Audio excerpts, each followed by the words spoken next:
have for a thrill.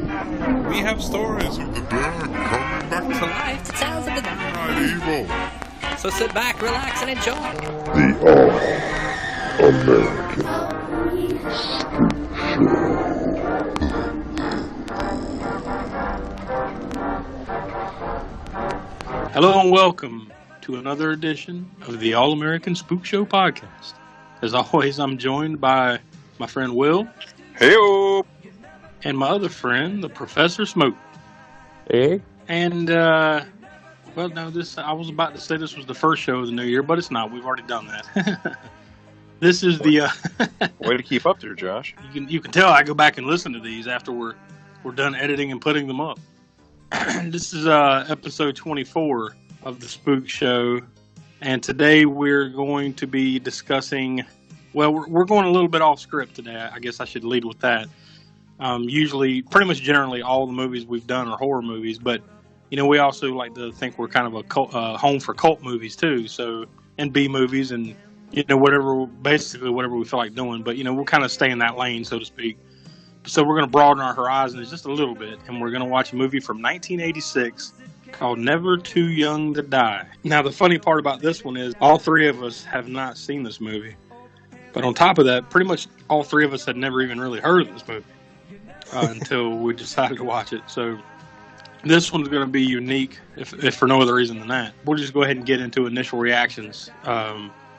Will, what did you think of it? Like, you know, just your gut reaction the first time you're watching it here. It felt like it had big ideas and a shoestring budget. Smoke, what'd you think? Yeah, I would agree with Will as far as the they had some places that I think they wanted to go and try to get to, but just didn't maybe gel in certain areas of, like, you know, I mean, I know we're going to get into it, but if you just watch the trailer, you know, it looks like a post-apocalyptic type movie, and is it? I don't know. I mean, it's supposed to be? I don't even know if it's supposed to be. But, you know, it's got those themes in it. So it's like they tie together a lot of things, try to bring it together, and some places it works and other places maybe it doesn't, but overall enjoyable. To me, it's like 1986 exploded, you know, onto the screen. They just threw everything into a pot and then threw a stick of dynamite in it, and it just exploded. I think what you mean, Josh, is 1985. Yeah, exploded. True. You know, and then in 86, this happened. We'll get into that shortly, but this was actually filmed in August of 1985. So 1985 strikes again. Yeah, I mean, I enjoyed it. Like you say, I enjoyed it. You know, we'll get into that when we get our star ratings and everything. I enjoyed it for what it was. It's very 1985, 1986 for sure. And you said something about the shoestring budget or whatever. Honestly, I was kind of impressed with the quality of it in a sense. You know, like, I'm just thinking this thing's going to be cheap ass, and it was. But you know, I think in some areas, like production-wise, it looked pretty good, except for the editing. Yeah. It seems like I noticed a bunch of jump cuts in it, which was pretty funny. I don't know, like, to me, it seemed like just about everything was kind of cheaply done, except for that entire scene where they're about to have sex. It seems like it took the production quality up like 3 notches from there. And then as soon as that was over, right back to where they were. Well, I guess if you're level 2 was pretty high on it. Well, I guess if you're going to blow your wad anywhere. Well, you know, it got down to the core because, you know, he ate all those apples. Yeah. And we'll get into that. No, let's do it now, John. Let's just dive right in. Fuck it.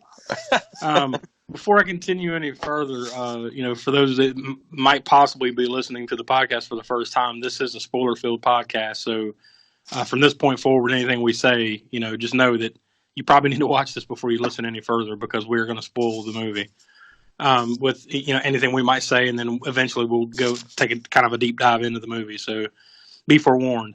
By the way, if you have something against hermaphrodites, you probably don't want to watch this movie. Yeah, I'll get into that here in a little bit too. I found something. No, let's do it right now. I don't know what it is with you and not wanting to do anything right now. We're going to do it. But I guess before we continue much further, if you want to contact the show, you can reach us by email at allamericanspookshow@gmail.com. You can find us on Facebook and Instagram and YouTube by searching All American Spook Show. We also have a Twitter account, of course, like most people these days, at AA Spook Show. You can find us there. I mean, pretty much just Google All American Spook Show, and you'll be able to find everything. Plus, you can find us mutantfam.com. We're kind of connected to them, so you can find a lot of our information and links to other stuff and our podcast and everything over there too if you go check out mutantfam.com. So I guess now that we've got our initial reactions out of the way, we'll go ahead and dive into the little bit of the background on it.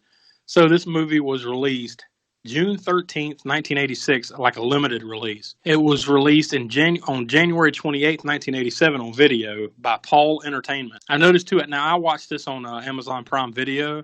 At the very end, it's got the MGM, roar, MGM. So I'm guessing that they have something to do with it. Maybe they own it currently, or somewhere along the path, MGM got a hold of it. It looks like, to me, from best I can tell, this wasn't really released wide in theaters. It came out, like I said, June 13th, 1986, and all I could find was that was limited, but I couldn't find a budget for this movie, which I guess they couldn't either. And I couldn't find how much this movie made, if any at all. I'm sure it made something, at least, $10 or $15 at some point, but I couldn't find it anywhere. The one thing that I found is I saw that it costed about $3 million to make, which I was kind of surprised with. I'm guessing all that went to the talent. Yeah, because that's the part right there, is that it had to have been a massive amount of their budget, had to have been on talent, because, there is quite a bit of talent in this movie. I mean, even for the time. It's not like, well, in hindsight, there was a bunch of talent. No, I mean, I'd say for the time, a few of these were some hot names, John Stamos, now, of course, he went on to do bigger and better things, later on. Vanity, I think she was pretty hot at that time, right? And yeah, as a singer, and what I remember from most was The Last Dragon. Yeah. And I've got some of those notes, about what they were, they had done, other things you might recognize them from. But of course, Robert Englund, this is post Nightmare on Elm Street, right? Yeah. I think Nightmare on Elm Street 2 had even been out, right? Or maybe, I'm not sure of the timeline. I don't have it pulled up from it, but yeah, it could be. This was made in August of '85 and came out, in 1986. I mean, now granted, probably more people would just know him at that point. They would have known him in the makeup. Like, you take the makeup off, they'd be like, "Who the hell is this dude?" And of course, George Lazenby had been in a James Bond movie. He was James Bond himself in a James Bond movie, not just a side character. He was James Bond, and a handful of others. So I mean, there was definitely, they had to have spent most of that budget, whatever you found, on just that. But as always, I'll point out, like I said, that movie came out the weekend of June 13th to the 15th, 1986. I'll just name a few movies that were out at the same time. That same weekend was the opening weekend of Back to School and Ferris Bueller's Day Off, and the first weekend for the Manhattan Project. And of course, other movies that were out at the time, that were still kicking butt: Top Gun, Cobra, Raw Deal, Critters, Poltergeist 2, The Other Side, Short Circuit, Space Camp, and a handful of others. I mean, there was some pretty good competition at the time too. But like I said, I don't think it's got a wide release, so it's really kind of unfair to compare it to those. But still, you get the picture of the scene at the time when this came out. And then, of course, it was released on VHS, in January of 1987. So, and Will, you said you found some notes about that, right? About the release of this and how it was kind of limited, so to speak. Like, it didn't really have any prominence. Yeah, apparently after it came out on VHS, it was pretty obscure for about 20 years until Shout Factory bought it and then started re-releasing it. So that's part and parcel of why none of us had ever really had never seen it or even heard of it. Because I can just speak for myself. I know a lot of these type of movies, like a B movie type of deal, probably back in the day, like in late 80s, early 90s. I mean, these are the kind of movies that they used to play on Saturday matinees on your local TV station, your local syndicated TV. Now, I'm sure they would have obviously censored and edited, the crap out of it. But that's things, of course, like USA Network and all that. Yeah, cable channel. And cable and stuff. Yeah, but that's how I probably would have watched it now, and I don't remember ever running across it even on that. So maybe they never even had a TV deal to play it on cable or TV. So this one, because I definitely don't remember it on that. I do remember seeing the VHS in the video store. Looking at the VHS cover. Charter Entertainment put out the VHS, and when I was looking online for stuff on the movie, I definitely remember seeing that cover in the video store. Just never picked it up. So the total runtime of this movie is 1 hour, 32 minutes. I'd say it's entertaining enough, though. The pace is pretty good. I mean, it keeps up. I mean, there's a couple little lulls in there, and you could probably chop 10 or 15 minutes out of it, and it'd still be all right, like most movies, I guess. But still a pretty quick, entertaining hour and 32. No surprise it was rated R. I mean, even though there were I don't remember there being an overabundance of cursing in it, but I'm sure just for the subject material alone and some of the things you see in it, got it rated R. And I don't think it wasn't too like super gory splatter scenes, but there was a lot of blood squibs from gunshot wounds. Pretty decent blood squibs. Yeah, I think probably, you got to think back to the 80s and the fact that they had a sex scene and you saw a bare-chested woman probably just like that. Well, that'd be enough now these days pretty much, but I'd say outside of that, maybe the transsexual, bisexual, hermaphrodite stuff, especially at the time, probably would have pushed it over the edge. But it's listed as an action, adventure, comedy in that order.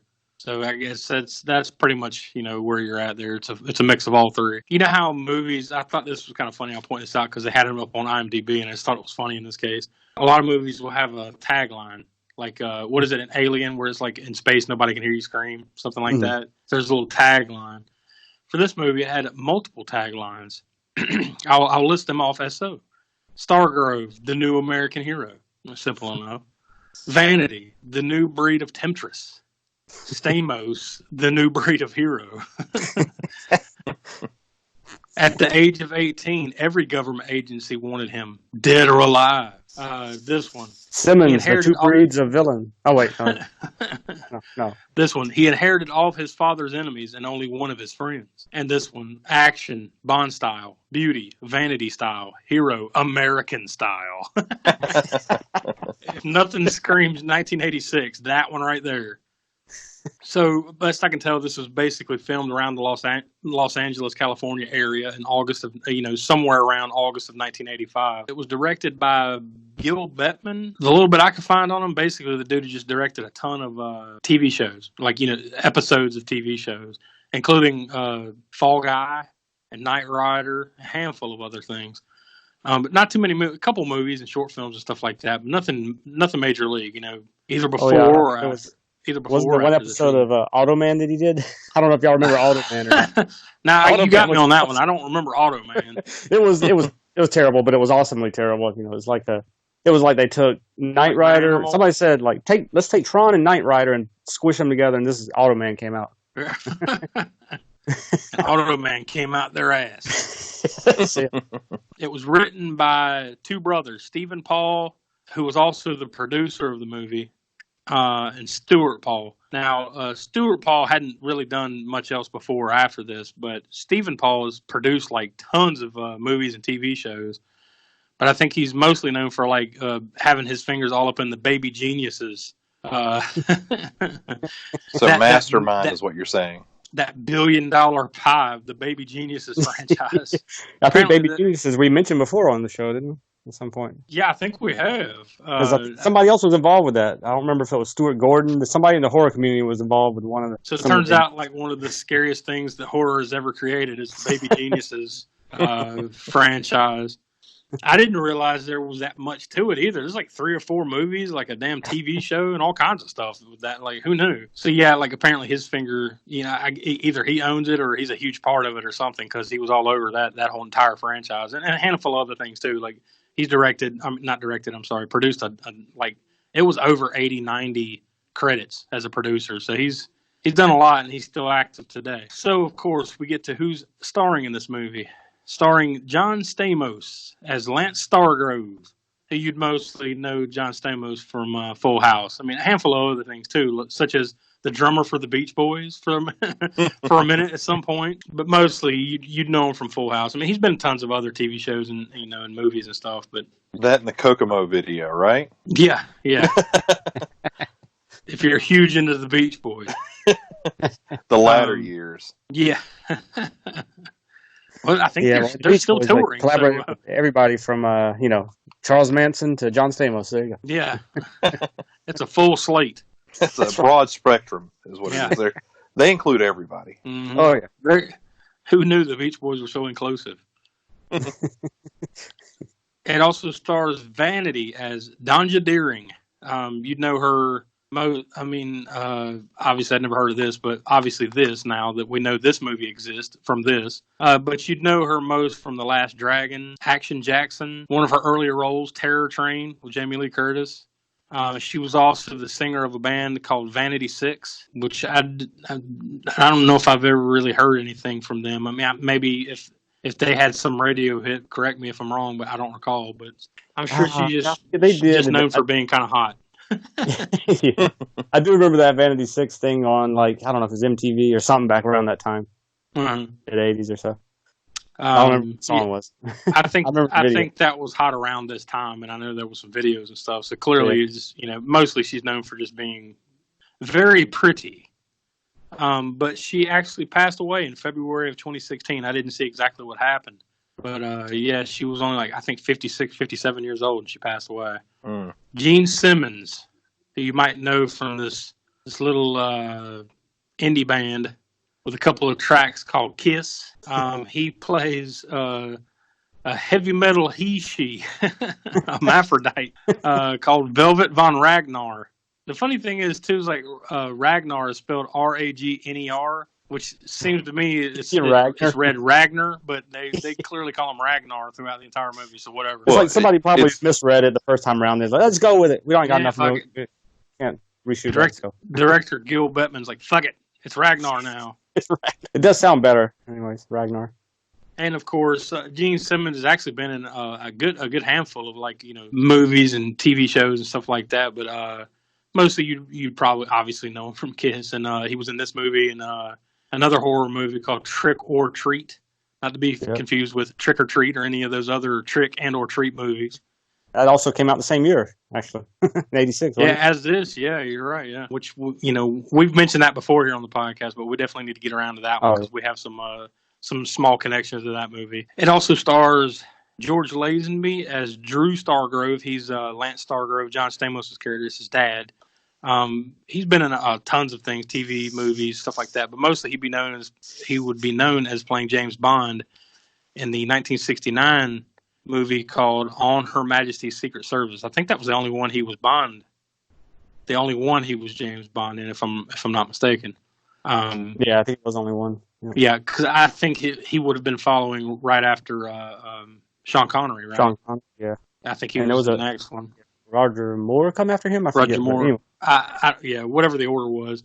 He was only Bond once, but still, just to be in that small group of guys that played James Bond is pretty impressive. So, yeah, there you go. It also stars Peter Kwong as Cliff. He's kind of Lance Stargrove's kind of Asian sidekick, so to speak. However you want to frame it. He's his roommate in college, but he's kind of like a sidekick, too. And he just so happens to be like a super smart inventor of things. Like a Q, would you say? Yeah. Yes. we don't want to get sued, so we're not going to call him that. We're going to call him Cliff. He was also in the one thing you know him the most from was he was in Big Trouble in Little China. He was like the main friend of Kurt Russell's character in that movie, I believe. He's been in a ton of TV shows too, like a ton. Like most of the major TV shows of the 80s and 90s, this dude had a small part in at least one episode of them. He was also in The Golden Child, that Eddie Murphy movie. And, of course, everyone's favorite skateboard movie, Gleaming the Cube. Oh, yes. He was in that. And then, last but not least, Robert Englund himself as Riley. He doesn't have a huge part in this. He's only in it for like a couple of scenes. But he's kind of like the smart computer hacker guy for Ragnar, the bad guys. Of course, you'd know him as Freddy Krueger from the Nightmare on Elm Street series and whatever the hell else he's done. But Freddy's, his claim to fame, obviously. On Rotten Tomatoes, the tomato meter, at least from what I could find, it was not applicable. Like, I guess there wasn't enough critic reviews to actually give it a score. So we're just going to go with a 0 on that. But the audience score on Rotten Tomatoes was 4,000%.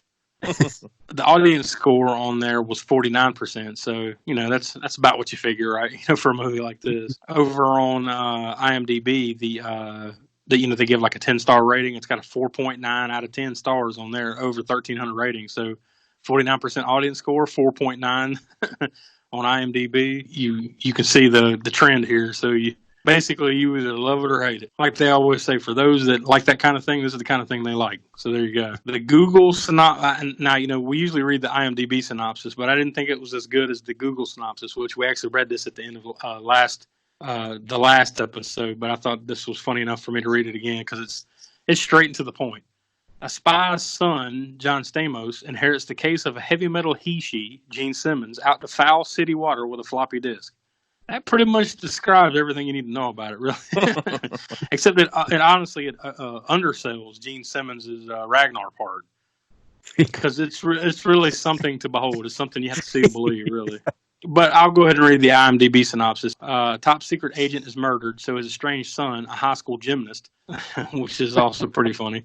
Wait, teams up supposed with to his be dad. high school? Yeah, that's what it says here. Now, this is IMDb, so I think random people put these synopsises up, but I assumed it was college. But Yeah, that's what it felt like to me. Yeah. Teams up with his dad's attractive female partner to stop the psychopathic hermaphroditic gang leader who killed him and now plans a major terrorist attack. Now, going back to the high school, college thing, that could be like one of those boarding school type deals. I just assumed college because clearly all these kids that were going to school there were like 35-year-old men. So. And it felt like it was a dorm room. Yeah, but like I said, that could be a boarding school. They kind of have the same deal, right? Like, they live in like a dormitory and like a prep school or something, really high-end prep school, boarding school type deal. So was there anything else you guys wanted to add to it before we dive in? Well, some of the stuff I looked up was apparently this was actually intended to be kind of a Son of Bond type franchise, but it flopped hardcore in the box office.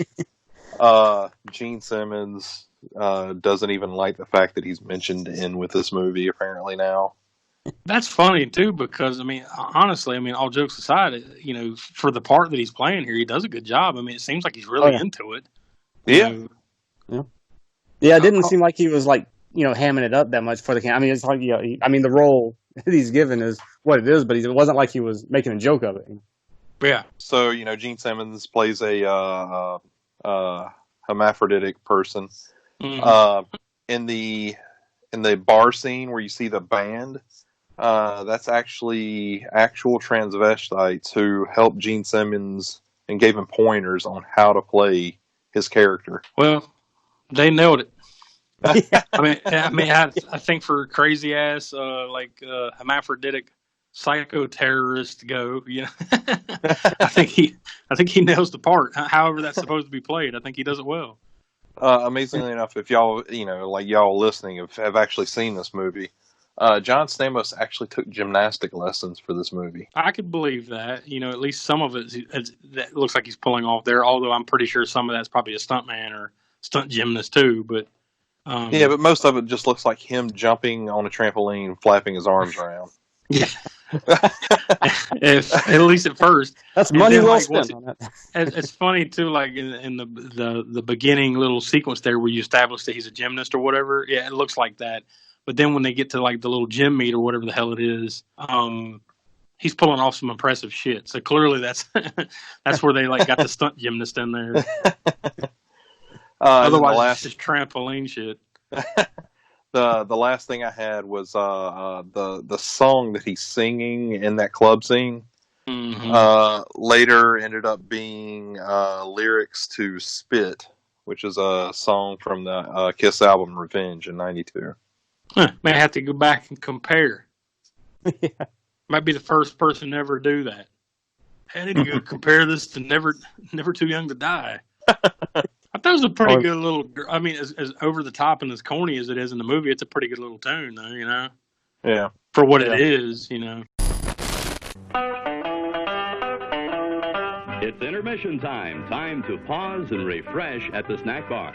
During this short break, you can treat your taste of good food and sparkling cold beverages, including delicious Coca-Cola. If you're hot dog hungry, we have them. Sizzling, juicy hot dogs served in warm, oven-fresh buns.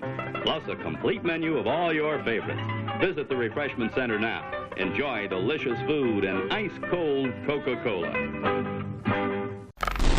For you, the listeners of the All-American Spook Show podcast, Audible is offering a free audiobook download with a free 30-day trial to give you the opportunity to check out their service. Smoke, you been using Audible lately for anything? I just recently started a book by Neil Gaiman called Norse Mythology, which, Neil Gaiman wrote Sandman and American Gods. So not only did he write this book, but he also is the one narrating it too. And he's a great storyteller, so it really makes it awesome. So definitely recommend that one. So I'm sure it's super weird. Well, no, it's Norse mythology, so it's kind of he's a big fan of Norse mythology, so it's kind of like telling the myths from 1,000+ years ago, which were written down in like the prose and the poetic Edda, and he's just taking that and kind of putting it in his own words, but telling the story of the mythology. So it's not as it's not like his own storyline or anything. He's just putting those older, it's kind of written in Old Norse. It's been translated in English, but instead of it being sort of, which it can be a little bit difficult to read those sagas for some people, those Eddas, because of the wording and everything. Even though it's translated in English, it's still an older vernacular. So he kind of puts it in a more modern spin on the language, anyways, and he does his own voices and stuff for his characters. So definitely recommend it. So that's something kind of cool and different to check out on there. And obviously there's tons of books by, all your favorite authors on there. So to download your free audiobook today, go to audibletrial.com/spookshow. Again, that's audibletrial.com/spookshow for your free audiobook. All right, so I guess with that, we'll go ahead and get into the blow-by-blow of the movie itself. All right, so the film starts with, like, you hear chanting.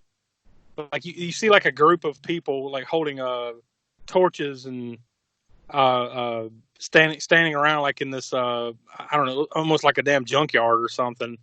And they're chanting for Ragnar. And then you see Ragnar up on top, like up on like a pedestal or something. He's kind of over everybody. And he says, "My little turd balls." Gene Simmons' first line in the movie. Yeah, and I'm pretty sure it's the first line of the movie. I'm like, well, here we go. 1,000 miles an hour. Gene Simmons in drag, and the first line of his and the movie is, "Come on, little turd balls." Yeah. Yeah. You know what you're in store for at that point. Yeah, and I think they even start. I think they even chant "turd" or something, right? Turd. Yeah, we are turd balls. Nothing like a possible James Bond, son of James Bond franchise. Start off with, "Hey, turd balls." Yeah. Yes. The only thing better would have been if they'd had George Lazenby saying that or something. Yeah. So then, like, he kind of basically lays out his whole plan pretty much right there. Like, so I have this floppy disk that allows us to, or we need to get a hold of this floppy disk or something like that that's going to allow us to poison the water. And they're just like, huh? Yeah, if we poison the water, then that means we can get money. Oh, right, money, yeah. Turds, money, turds. Yeah. So then, like, they bring in a girl who I'm guessing is like another spy or something like that. Maybe it's Stargrove's partner or something. I don't know what the hell she was, but I guess they figure she knows where this missing floppy disk is, but she's tied down to like an X, not a cross, an X, like X-Men style, And he questions her like, where's the floppy disk or whatever. And then he says something like, should I give her the finger? But you don't see him do it. Like, he just like goes, ugh, and then she's dead. But you don't see exactly what happens. So you're like, what the fuck? Yeah, just happened? when you see his finger, he's got like a 3-inch long fingernail, and that might be a little exaggeration, but at least 2 inch, and it's like really sharp. At this point, at this point, you're sitting there like, what kind of damn movie am I watching? And you're kind of disappointed that you didn't see what. Yeah. like okay, well, they kind of wimped out on that part. I don't know if he disemboweled her, did he just stab her, did he, Yeah. Well, something more. You eventually get there later in the movie. You figure out what he does with the finger, but at this point, you're just like, "What the hell was that?" All right. and then he immediately after doing this, and that's the other thing too. Like, they take, like, he does it, and they take like this wide shot, and you don't even see her. I don't think. And the wide shot, like, she's just away. Now she's just out of the picture instantly. But then he basically screams or yells out, "Get me Stargrove." And then that's when you get the title screen, the Never Too Young to Die title screen. And I can't remember all the songs and stuff that are in this movie, but they're all awesome. Every single song in this movie. Including, there is, of course, I don't remember if it's in the credits right now, but there is a Stargrove song. Was that the credit song? Where it's, he's talking about Stargrove, the name, Yeah. I think that was the one, because then, so you see the Never Too Young to Die title screen, and then you see Lance Stargrove, which is John Stamos' character. You see him doing gymnastics, and he's doing them to the Stargrove song. Do you see him doing gymnastics, though? You see some cutaway of somebody doing gymnastics. like halfway through these cutaways, like all of a sudden you see like a blonde-headed guy jumping around. It's like, did they really just say like screw it in the first 2 minutes of the movie? Then you realize it's like all this money for Stamos to take those damn gymnastics lessons, and it didn't pay off.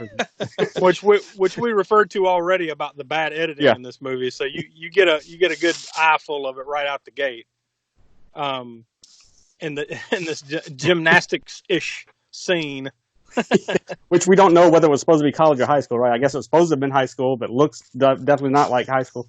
I just kind of assumed college while I was sitting there watching it, but then when we started talking about it, like I said, I'm assuming it's like a boarding school or something. And now at this point, so but because I think I kind of realized that about halfway through. I'm like, at the beginning, I'm thinking this is college, but then it's like, it's weird. Like, why are full-grown men doing gymnastics in college? Like, isn't that something they kind of leave behind? Like, I don't know. Am I wrong about that? Like, are there men's gymnastics programs in college? I suppose for like an Olympic, if you're training for some sort of, I guess, but these are clearly like 25, 30 and there's year old a hell of a men. lot of people there watching it too. More than you would think would be, spectators at a college or something. By the way, I would find it funny that he's like a 30-year-old man and he's waiting for his dad to show up.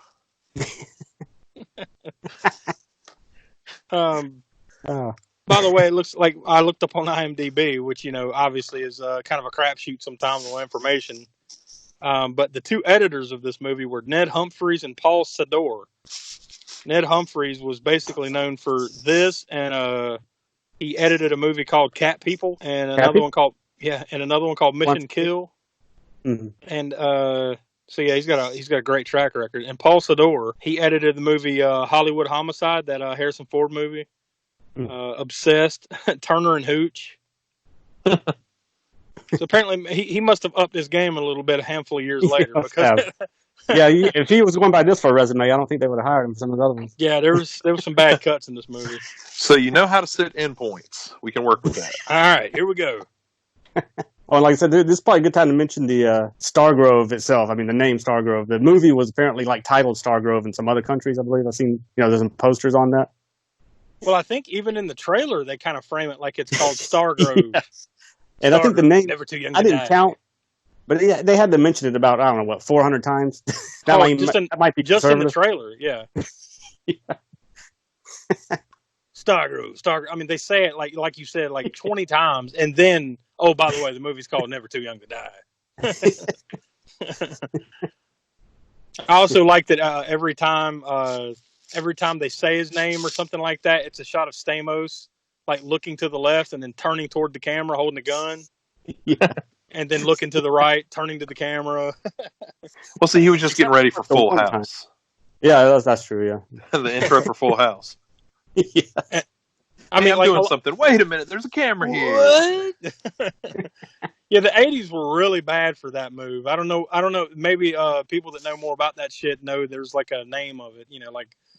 How there's a name the Lucasfilm, the Star Wars. What do they call that? Will the wipe? The Star Wars wipe. Yeah, the Star Wars. How there's a name for these little tricks and stuff of the camera and edits and all that. For all I know, there's a name for the 80s head turn. Huh? It probably is. I'm looking over here. What's over there? It's almost as almost proliferation as the montage. The 80s montage. Oh yeah. There's always got to be a montage, but there's always somebody turning to the camera in some goofy way or whatever. Come to think of it, that's about the only thing this movie's really missing is the full on. It's true. It doesn't have a montage. I don't think it has a full on montage scene. I mean, there's scenes where shit's happening, that's montage ish. Like, But not quite like. I'm thinking when I think montage, I'm thinking full on like Rocky 4. Yeah, yeah. They're trying to get some. They're showing them getting from point A to point B with music behind it, basically. Yeah. They let a lot of time pass in 2 minutes with music. Yeah. Remember there was a montage in the It movie. Remember the recent remake. Remember there was like a full on 80s montage and all that. Yeah. Anyways, back to this one. So yeah, the Stargrove song was playing during the credits here. You know, when you see him doing gymnastics.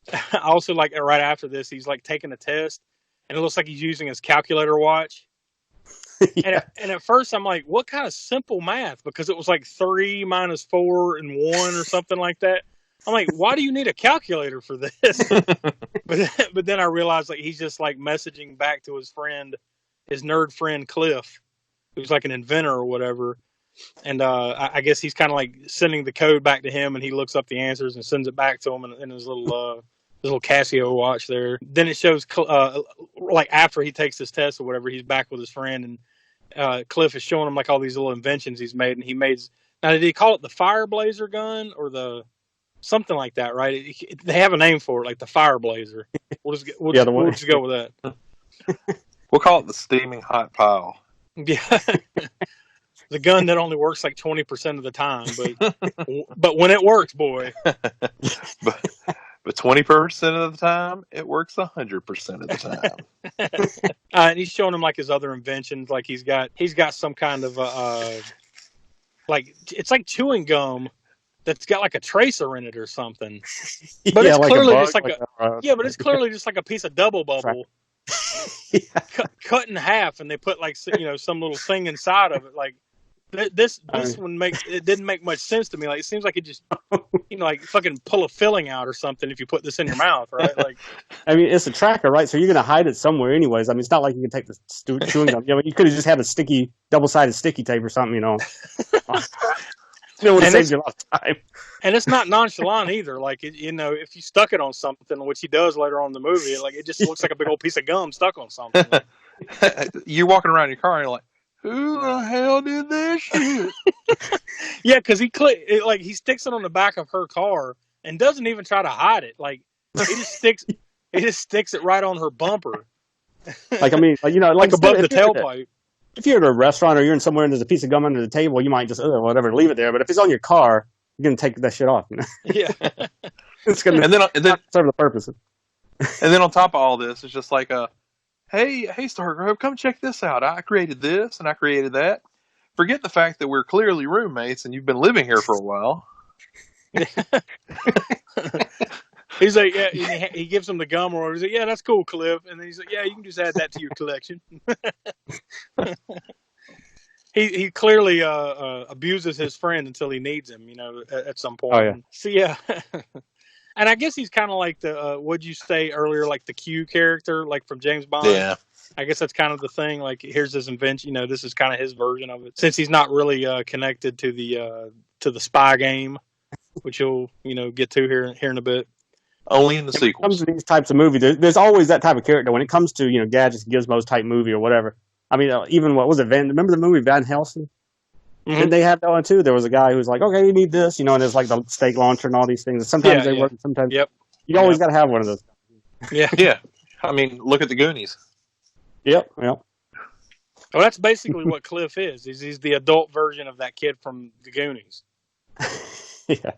And that was another thing in the 80s too. Like a lot of different tropes and little things that they did in 80s movies, but that was definitely one of them. And especially like the hardcore stereotyping of certain people, like, the Asian guy's got to be super smart, and and the Jewish guy's got to be good with money, and so on. All the stereotypes they played in hard. And then like there's like I guess I don't know if it's like the dean or just a teacher or just some random like aide or something comes in and asks them if their parents are coming for Parents' Day, immediately sending him into like depression, clearly like, well, I know your dad's not coming there. Oh yeah, well, he is. He's going to be here this time. In your face. Dad's never coming. I have daddy issues. So then you're at the scene where like you finally, this is where you're like kind of transitioned into seeing Stargrove's dad, Drew Stargrove, and this is George Lazenby's character.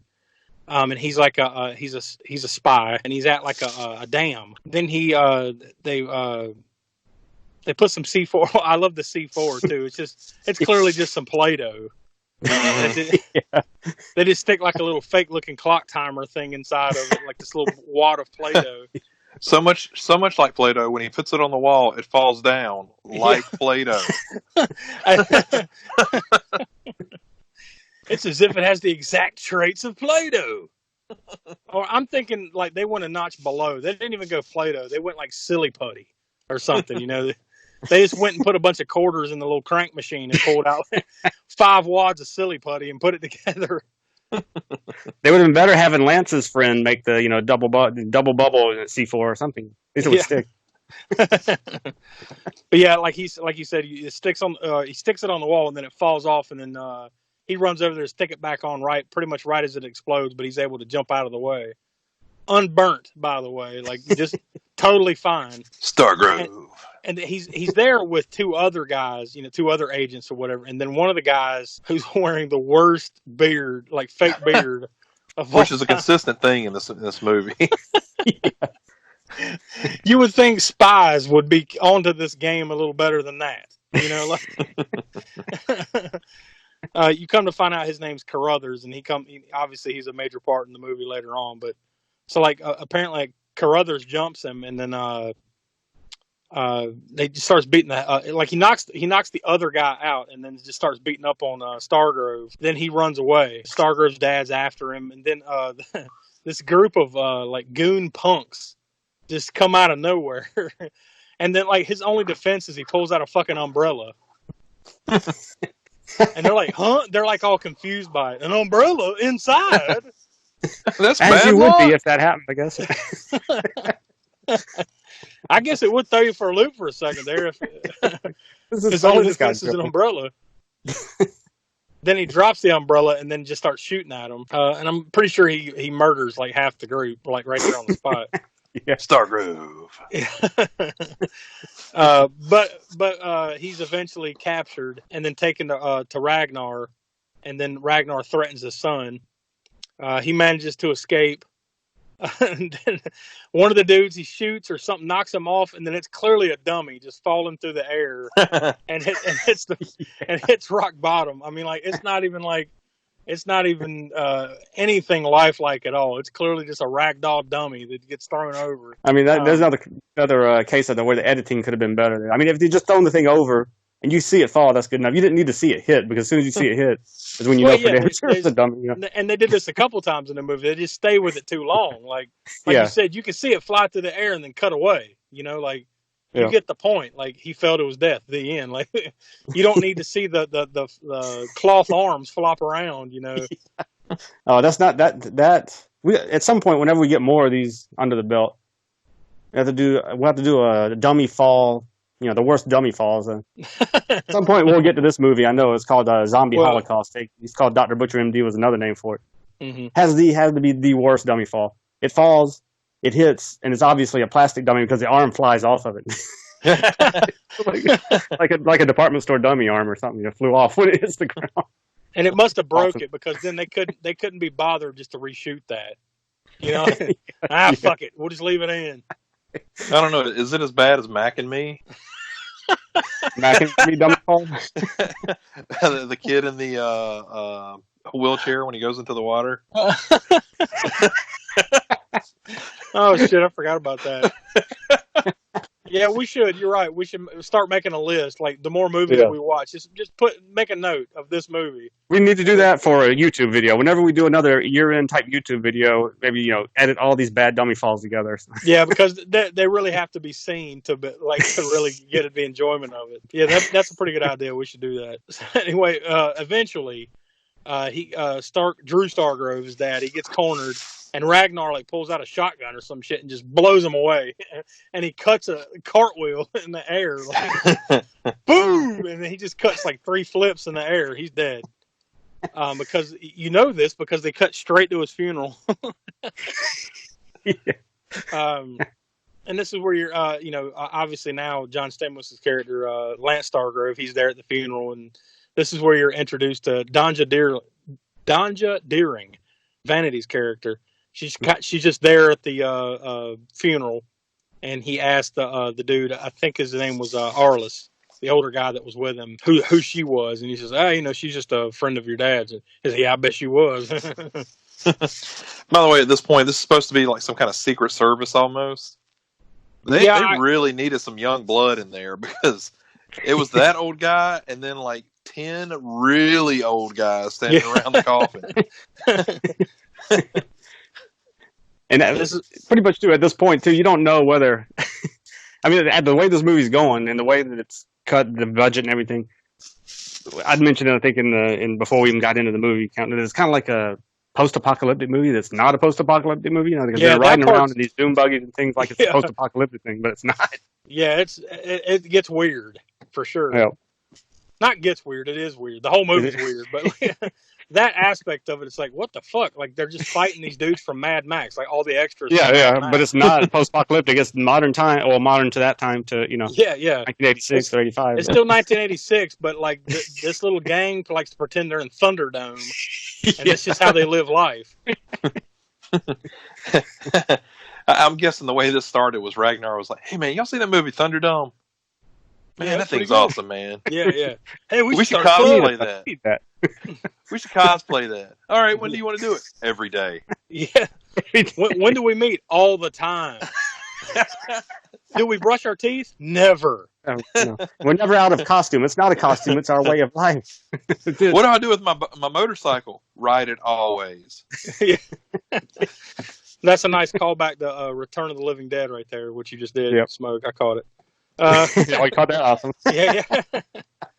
So Lance Stargrove inherits all the, his dad's money and whatnot, and apparently his dad owned a farm.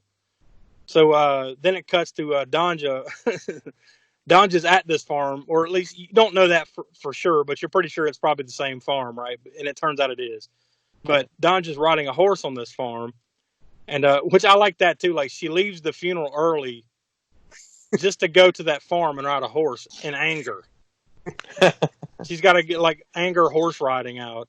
So she takes it in the barn and she's like, brushing it off or whatever. And then just some random barbarian just jumps.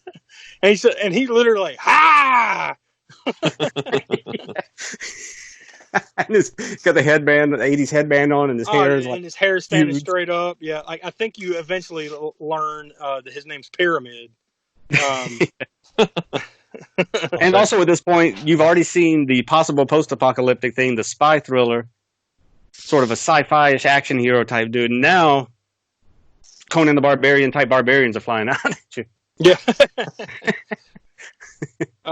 So like Pyramid jumps her. She just she gets out of the way and then jumps up on like a wall or something, and then like hits something, and the wall revolves, and there's like a whole room of guns back there.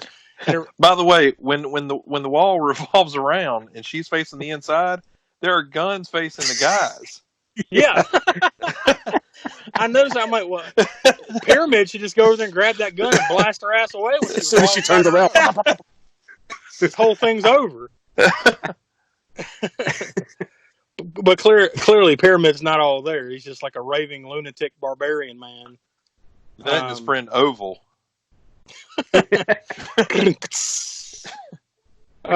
So she revolves around and comes back out with a gun, and then she like shoots at him or something. Then she eventually gets the upper hand and then pushes his face into horse shit. Like he goes down on his knees, like don't shoot me or something like that. And then she like knocks him over and like pushes his head into a pile of horse shit. Meanwhile, this dude looks like he could do continuity. Oh, go ahead, Willie. This dude looks like he could do push-ups with 3 of this woman on his back. Oh, easily.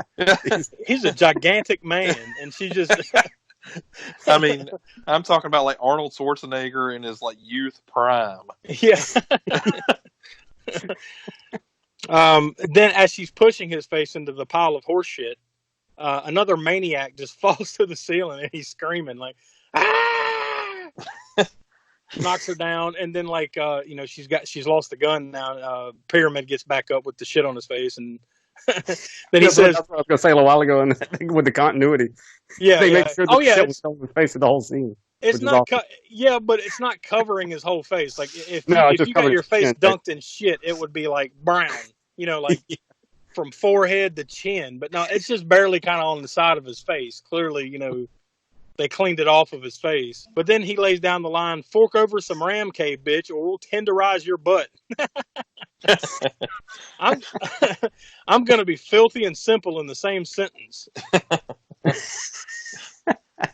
And what the hell's ram cave, by the way? Like they say this multiple times. Like I think they even chanted it at one time. Like, is that just like a 1986 slang for a floppy disk? Ram cave?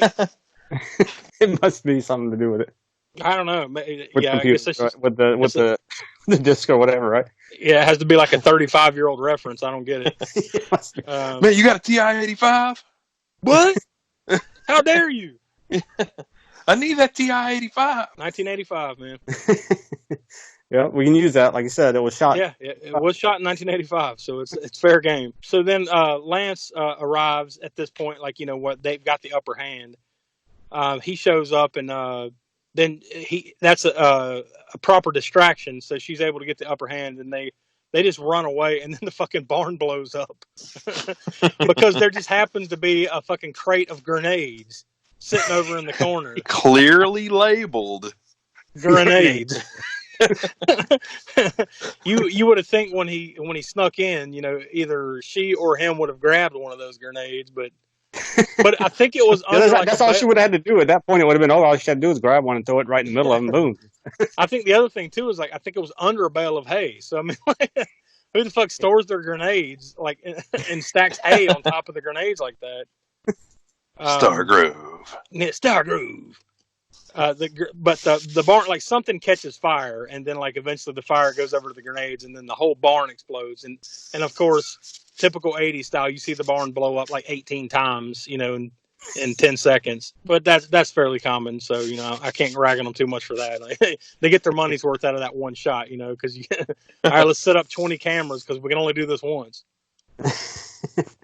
And that was one of the money shots, I guess you could say, as far as explosions go. Yeah, well, I'm sure. There's good stuff in there. Whatever what did we say the budget might have been on this? Around $3 million. $3 million. Yeah. It was all in explosives, and so that's whatever they had left over from paying George Lazenby to be in this. Was that one barn shot, and whatever they do at the dam later on. Oh yeah. I'm sure they weren't able to shoot that out there on the dam for free. So. Like the Los Angeles Dam or whatever the hell it was. Because that was another thing, too. When you see the dam later on, it's clearly got, the markings. They didn't even try to cover up the markings of wherever this was, Oh, yeah. Which I don't think they ever really said where this was. Obviously, we know that the movie was shot in the Los Angeles area, but yeah. I don't know if they ever put, a geographical, pin on it, did they? It was Anytown, USA. Yeah, it was 123 Main Street, Anytown, USA.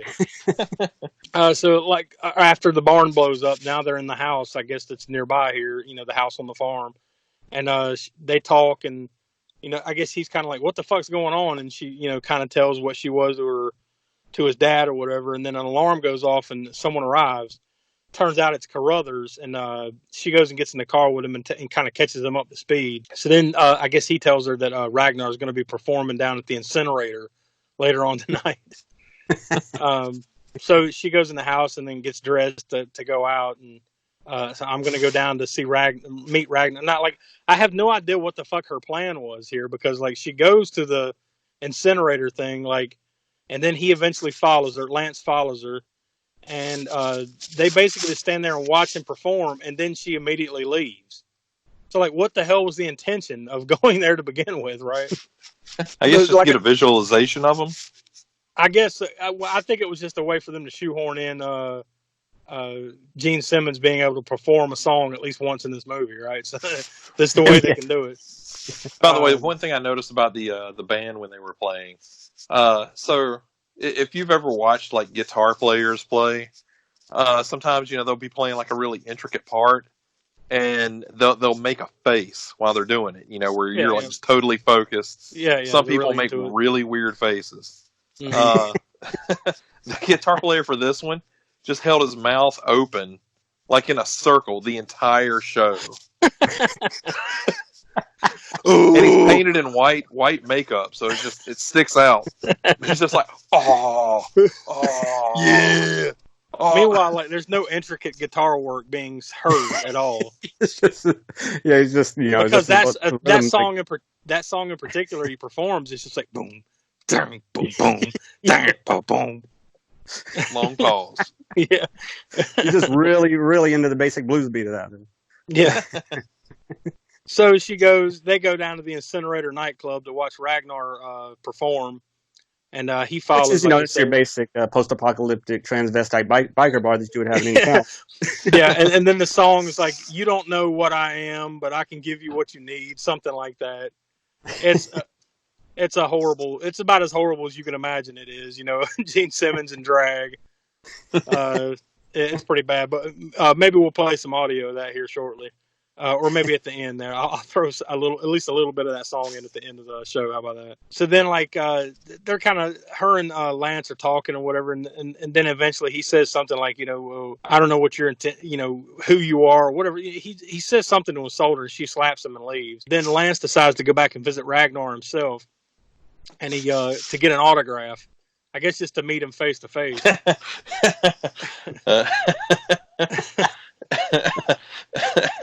Sorry, I'm thinking of what's coming. I know. Yeah. That's got to be well, one of the most interesting scenes in the entire film. You mean just like go get me the ink, and then he signs the autograph with his finger, with the finger? Nope, that's not even what I'm talking about. Yeah. Well, that's a little bit later on, I think. Maybe what you're the part that I'm thinking is it's just like, all right, yeah, here you go, Stargrove. Trying to get a reaction out of him, and then he doesn't react at all.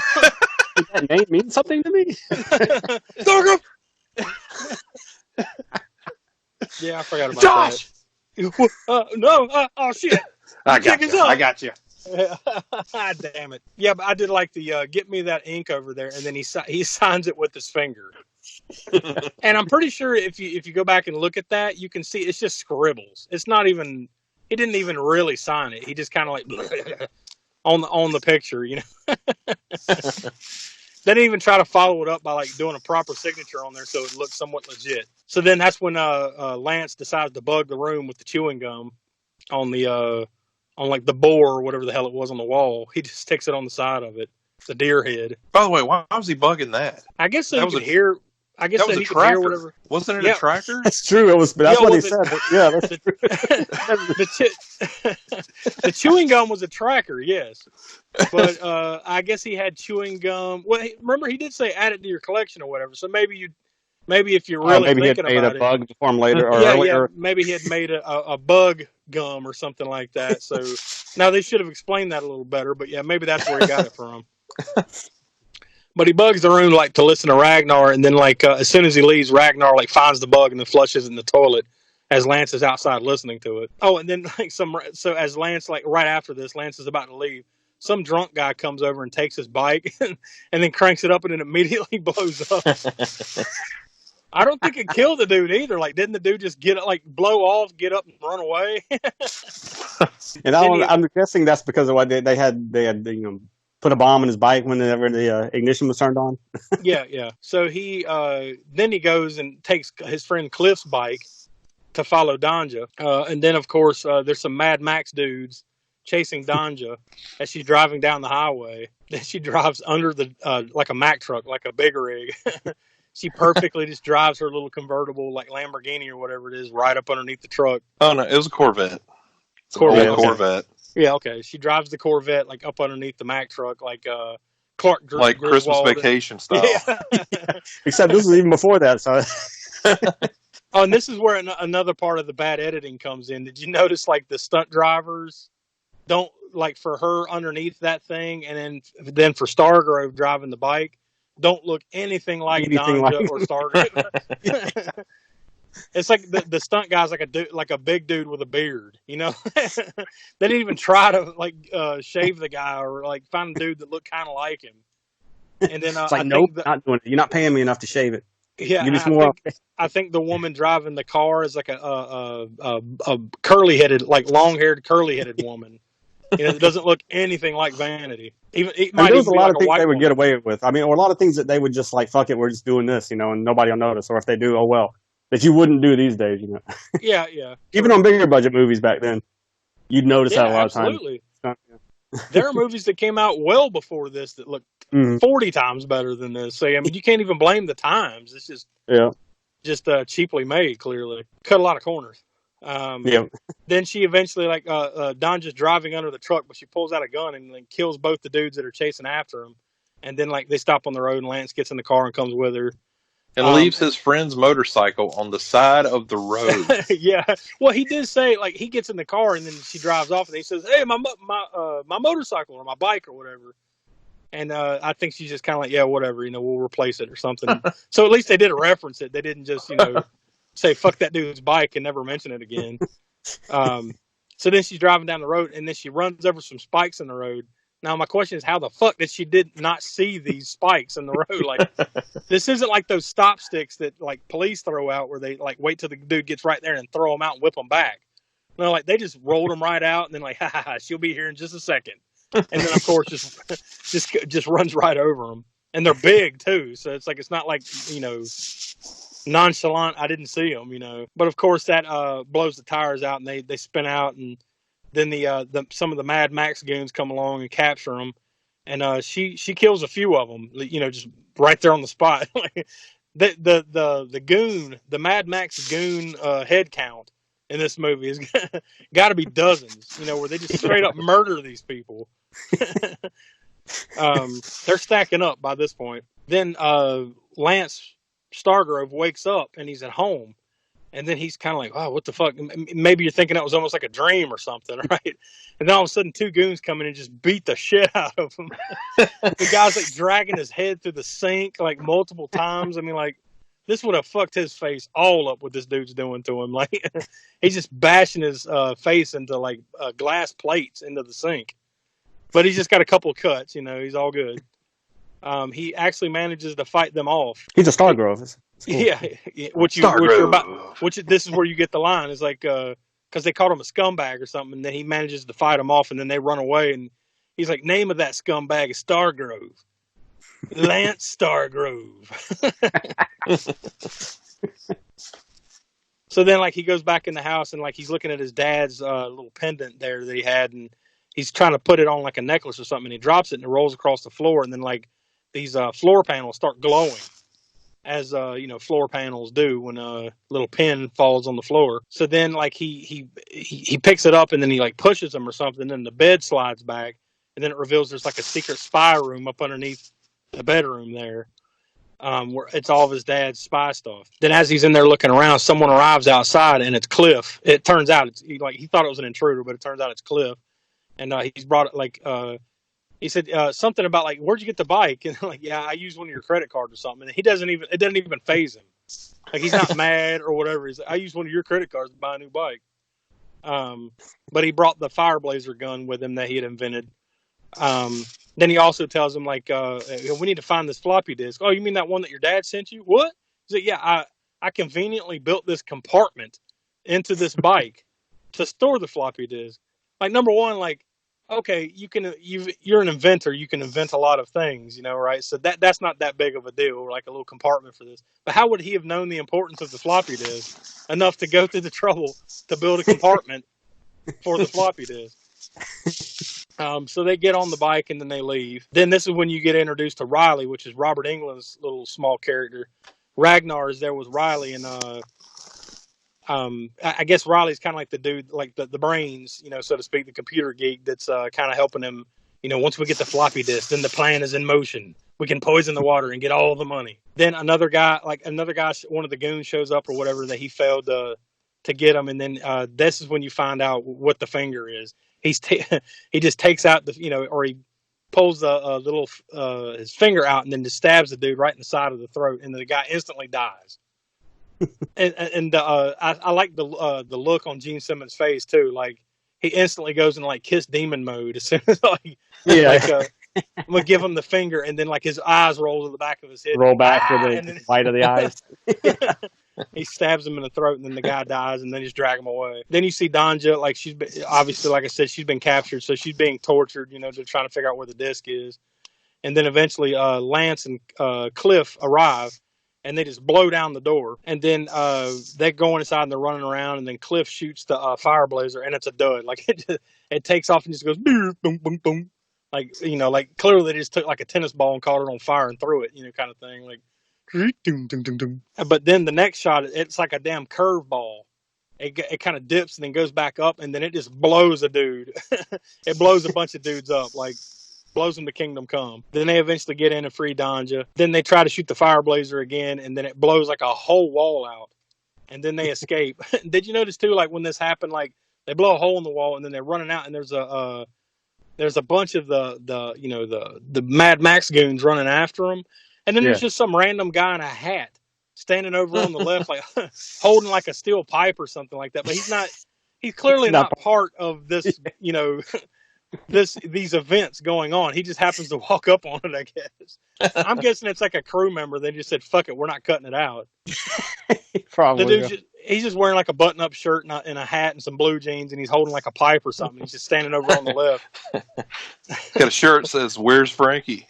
Yeah. I'm surprised it just doesn't say crew on the back of it or something, you know. And they just said, "Fuck it, we're not cutting it out."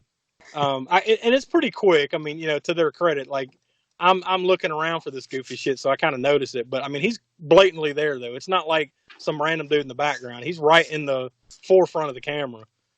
But it's. Do you think at the end of putting this whole movie together, it's just like, all right, let's go back and watch it, make sure everything's good? No. It's a masterpiece. It's gone. Yeah. You know, this is another, again, watching this movie and then seeing these little things reminds me of other movies and ones that we got to get to. And because of the whole thinking about the post-apocalyptic thing, there's a movie called 1990, The Bronx Warriors. Where I've heard of that one. I've never watched it. Yeah, we'll definitely have to get around to that one. But speaking of like just like shit that they just let fly, you know, they're riding a motorcycle in this one scene. This whole group of them, like 3 or 4 or 5 of them. And it's in, you know, they go up on there's like a sidewalk there and some gravel, right? So they're riding off, boom, up onto the gravel, up onto the sidewalk. The last guy to do it, he just loses it. He wrecks the bike. He's boom, boom, boom. They just leave that scene in there and cut to the next scene. Like, he just totally loses it. Yeah. I don't know if they left it in there just because it was funny, or they just didn't give a shit, or what. But yeah, or he died and they felt like they had to leave his last moments on Earth on film. Because I mean, it was just them riding off into the end of the distance, into the camera shot right before the camera shot cuts, and so you just don't expect anything. It's just the end of a shot, end of a scene, boom, riding up, and then the last guy, boom, boom, boom, boom. You see the back tire go, get loose in the gravel, and then he falls over. It's hilarious. We got to get to that one.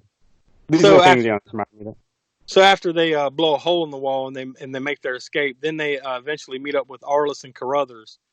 And once again, Carruthers with the horrible glued-on beard is there. And then, like, Lance is looking at him, like, suspicious. Like, he suspects Carruthers is not, he's not on the up and up. Like, he's, he doesn't trust him.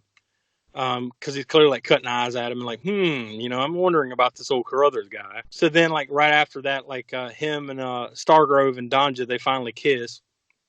But he's like, no, we can't do anything, for whatever reason. And he's still all fucking like in his feelings about shit and doesn't reciprocate. A couple of the I don't even know. I guess they're not spy agents, but they're like military. So I guess now this is like a full on military outfit now that they're with, right? I mean, a bunch of dudes in camouflage and stuff. They're not very giving of information in this film. Yeah. Everything escalate. So there's a couple of these dudes around, and they're like, "Hey, there's something wrong with your bike here. I can take a look at that." And he said, "No." Cliff is like, "No, I'll take care of that." Meanwhile, Carruthers is there when this happens, and he's cutting his eyes like, like something fishy. Why wouldn't he let them fix his bike? Then there's this long scene. I'm talking like 5-6 minutes long. Right after this, of Danja oiling herself up. Like in a bikini, hosing herself down, and Stargrove is just over in the corner, like staring at her the whole time, like pacing back and forth. Goes in and gets like an apple. Goes in and gets another apple. Yeah, goes and gets like a bottle of water, a banana, the whole thing. Then a banana. Yeah, like all the fruits on the vine. So clearly she's wanting some D, and he ain't. And for whatever reason, he's not willing to reciprocate. Well, clearly he is between the ages of 16 and 22. He was just trying to get his potassium levels up and everything first. All the fruit. I thought you were going to say 16 to 35, which is more where this falls at, but whatever. So eventually, like, they have. And then again, calling back to the beginning of the podcast, the shooting of this gets dramatically better for this whole scene. Yeah. Oh yeah, there's no bad cuts. It's all good. It's all good lighting. They spent their budget on blowing up the barn, whatever they do at the dam at the end, and this scene right here. They made sure they got this. You could say they blew their wad. No pun intended. Wait, yes, it wasn't. Fully intended. Full pun. So she's just trying to pull it. She's just trying to pull him in, and then eventually he's like, "Fuck it, let's do it," And then they have the sex. And then after that, he makes some comment like, "Oh, that was great. Yeah, let's do it again." And then I guess they're about to get down to business, and then it finally cuts out of that. But this is a really long scene though, and not even like the sex scene was the long. That wasn't the long part. No, it was that lead into it. Yeah, it's just all that shit, like her oiling up and hosing down and everything, and him eating all these fruits. You had that quick editing, like half frame edits, like yeah, strobing edits. Right.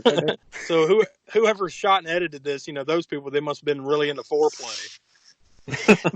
Fuck the actual event. Well, like you said, he probably wasn't. He was supposed to be about 16, right? So the actual event was probably only about 16 to 35. Oh, 16 to 35, yeah. So then one of the Mad Max guys knock out Cliff and takes the bike. And as it turns out, it's Pyramid. Because he drives, he's got a helmet on or something, right? And then he drives down the road on the bike, and then he just screams. He takes the helmet off and is like, ah! Haha, oh no, now we know it's Pyramid. I know, because of the screams. It's kind of hard to upstage Gene Simmons in this movie, but Pyramid might be there. Yeah, just for his mere presence. Yes. Not from great acting or anything like that. No. Just anytime he's on the screen. Well, see, he's got a lot of angles in the show. Oh, yeah. He's a pyramid. Yeah, pyramid, yeah, I get it, Yeah. Right. So then Lance and Danja, they're in there post-coitus. And they're just hugging up and stuff, and then a couple of the chopper guys just bust in, put your clothes on, which I assume they were being captured. I was kind of confused by that. Were they being captured? Yeah, or were these y'all quit fucking and come on, let's get down to business. Yeah. I don't know. It was one or the other there, right? Again, they're not very giving of, like I said, information in this movie. It's just shit happened. Yeah. Boom. Okay. Yeah. You just go with it, I guess. So now they go with these guys, and they're in a chopper. Then this is when Carruthers reveals himself as Ragnar. He goes through the whole thing of taking the beard off, and then he changes his voice. Oh, you're not talking to Carruthers. If you didn't already know that was Gene Simmons, then you were either you don't know Kiss or Gene Simmons at all, or you're just blind. Well, the fake beard. I mean, come on. I mean, even if you didn't know Gene Simmons by his face by heart, this dude it's just bad. It's just, his disguise is just bad. But then he takes the beard off and the mustache and he's everything. You didn't think I was Carruthers, did you? I'm Ragnar. I'm pretty sure he still had the eyeliner on, even as Carruthers. Yeah. And then you turn around and he's quickly dressed like Ragnar again. When they arrive at Ragnar's base to celebrate the victory, he's completely in drag again now, really quickly. He's ready to go. Then they drag Lance and Danja out, and now they have the disc. So it looks like they've got the ultimate victory. Then Lance challenges Pyramid to a fight, and Ragnar lets him do it. And of course, he just he pretty easily dispatches of him too. Doesn't he kick him or something, get the gun, and then just blows him away? The end. Pyramid's dead. There's this huge build up. That was definitely Definitely a, what do you call that? Anticlimax scene for Pyramid. Yeah. He should have gone out way better than that. But he's pretty much quickly dispatched, and then a chopper shows up and just starts shooting at the crowd, and everybody disperses and runs away. Lance and Donja are looking for Ragnar. Cliff arrives with all the other military guys. They show up to help out. Then eventually Ragnar gets gets in a truck and takes off. I guess it's I don't even know what the hell the truck is, right? Because he doesn't do anything with the truck, but for whatever reason, it's a truck that he takes off in. Yeah. And Lance follows him on the bike, and Don's just following in the chopper. Ragnar arrives at the dam, the water source or whatever. And Lance, who isn't too far behind, Ragnar kind of runs out, and then Lance isn't far behind, and then he finally catches up. Then he doesn't get off the bike and run down to the top of the dam or something. He rides the bike onto the top of the dam. So then Ragnar sees him coming a mile away, and then grabs a crowbar and just sticks it in the bike wheel, and he just fucking flips and slides off. By the way, doesn't get rid of the crowbar, has it afterwards. Stuck it in, tripped the bike up, and then I guess just yanked it back out. Yeah, pretty much. Turns out if you're an hermaphrodite, you have really good reflexes. Yeah, super strength. Yeah. Cat-like speed and reflexes. All so professional athletes. They finally have their little confrontation, their fight or whatever, and he says, "I'm going to win this fight because I'm half man and half woman, which means I'm better than you. You're a whole man." Some stupid shit. Whatever they're going back and forth about here. It's a horrible little soliloquy. So then this is the best part of the fight. They're fighting, roll around the ground. It's a weak ass fight, obviously, but they're fighting and roll around the ground, and then Ragnar's boobs fall out, or his chest comes out. He doesn't really have boobs per se. He's just a dude wearing women's clothes, but his chest falls out of the thing, right? Lance bites his tit. In the middle of the skirmish. Now, how does John Stamos just say? We actually had to rewind that scene. I did we wanted too. to see if it was a body double there, or what was that? I did too, because they zoomed in. You see his chest fall out of that little outfit he's wearing. Yeah. And then he bites him, or it looks like he bites him, and then he screams. I'm like, wait a minute, did he just bite Ragnar's tits? And then, yep, sure enough, that's what happened when I rewound it. See, doing the deep research for you Spook Show listeners, I had to watch this multiple times. This is one scene, but it was just for you guys. Trust me. Right. Yeah. Oh. So then Ragnar. I mean, if that was a VHS tape, it would have a worn spots, right? Oh wait, let's keep going. Yeah. The tracking was really bad during this fight. Wait, what were you and your wife doing during that scene? We stopped watching this movie, watched something a lot better, and then went back and finished it. Okay, that explains it. It's all coming together now. So then after he bites Ragnar's tits, he just screams ah, and then kind of comes off, and then Ragnar fingers him. He gives him the old finger. But then he stuck him in the side or something like that, right? Yeah. I can't remember. Yeah. I think it was he stuck him in the side or whatever. And then Lance is hanging off the side of the dam. This is when you get the money line. Ragnar tells him, "Well, you're never too young to die." So they should have just froze the screen and then said the end right there. You didn't need anything else to happen. It's anytime you have the title of the movie come out, that's where especially if it's at the end though. If it comes out at the beginning, that's too soon. At the end, yeah, that's it. Freeze credits. Yeah, that's one of the things that they did proper in this movie. They held on to that line until pretty much the very end. Yeah. It just shows you're never too young to die. It's still better than Home Sweet Home, though, where it's just on the tattoos on the dude's hand. The horrible hand stamp tattoos. The only thing I can figure is he must have went to a club called Home Sweet Home, and he still had it tattooed on the ink on his hand. Yeah. Anyway, so he says never too young to die, and then Donja, who's in the chopper now, she's hovering over above, she pulls out a damn dirty hairy Magnum pistol that's got a scope on it. Yeah. And starts shooting. down, and she's a horrible shot. Obviously, the scope didn't help. Meanwhile, earlier in the movie, like she's in a car shooting guys on a motorcycle. Yeah, with pinpoint accuracy. Well, the difference was, see, like back in that scene, that was clearly a stunt driver. So when they actually had to put her, on there, it was like shooting left and right. Then Lance, he sees that like Ragnar's actually got the upper hand here, like he's hanging off the side of the dam. Then he tells Ragnar how beautiful you are. And the old reverse psychology thing here, too. Yeah, come closer. Let me just see how beautiful you are. And then I guess he grabs a hold of Ragnar's hand and then fingers him.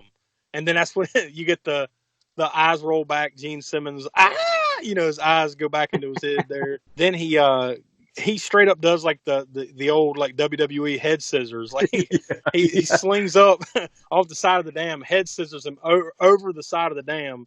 And this is when you see Ragnar fall to his death. The dummy fall again, which they stuck with all the way to the bottom, all the way to the very end. Oh man. I always thought they should have had. I was waiting for another one-liner right there too, like something like, "Sit your half man and half woman. Why don't you go fuck yourself?" And then toss them over. Well, you always fucking yourself, Ragnar, because I'm an old man. Why don't you go down all the way down?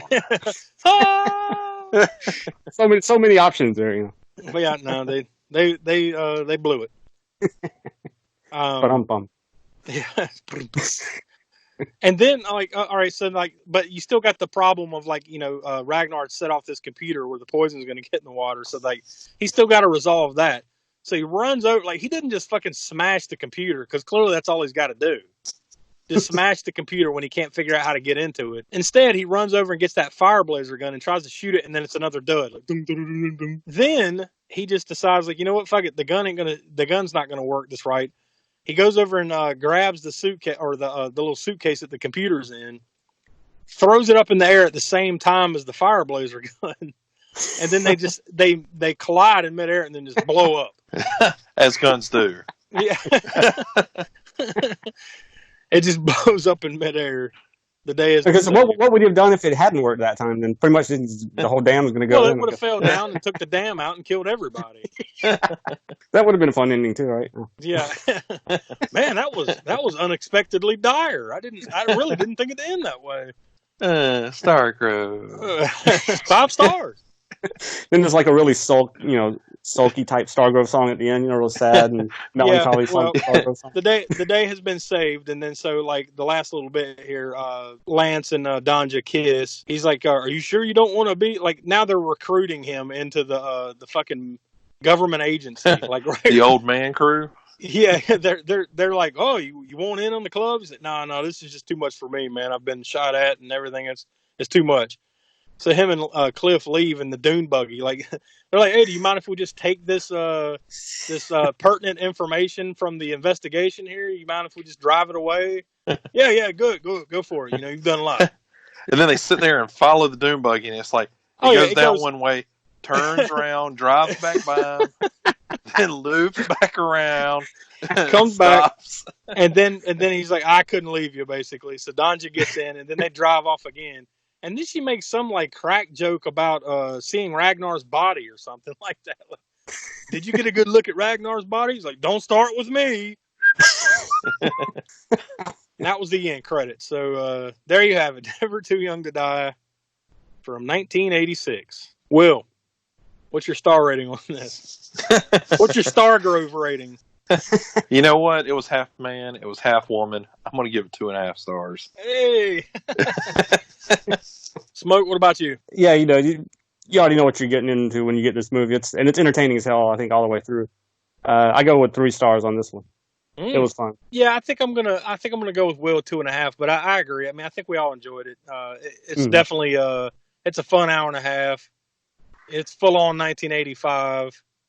It's everything you want it to be, pretty much.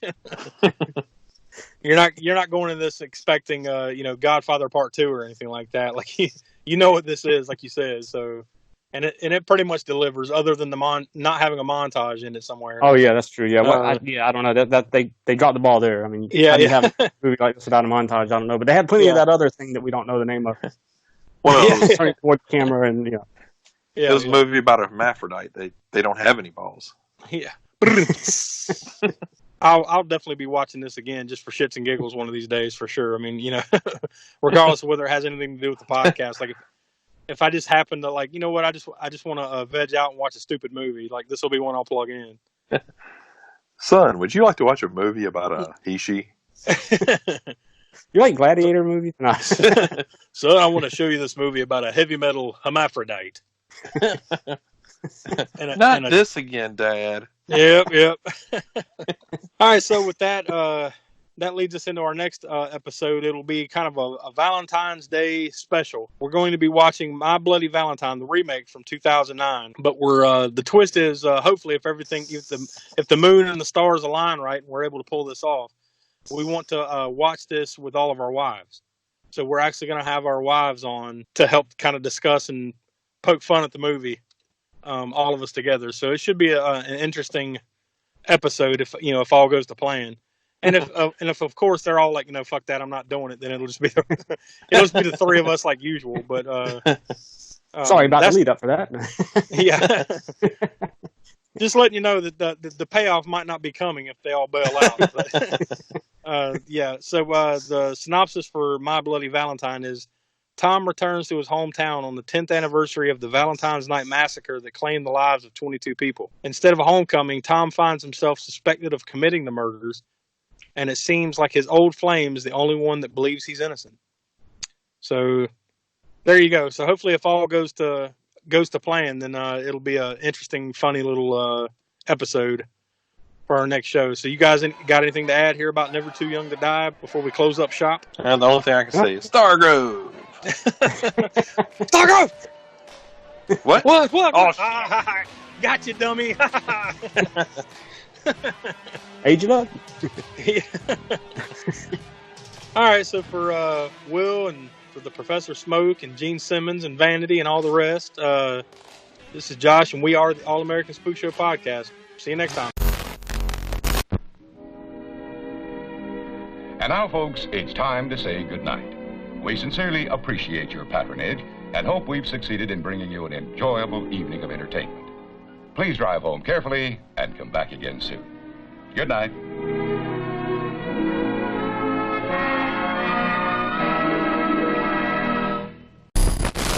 Stargrove.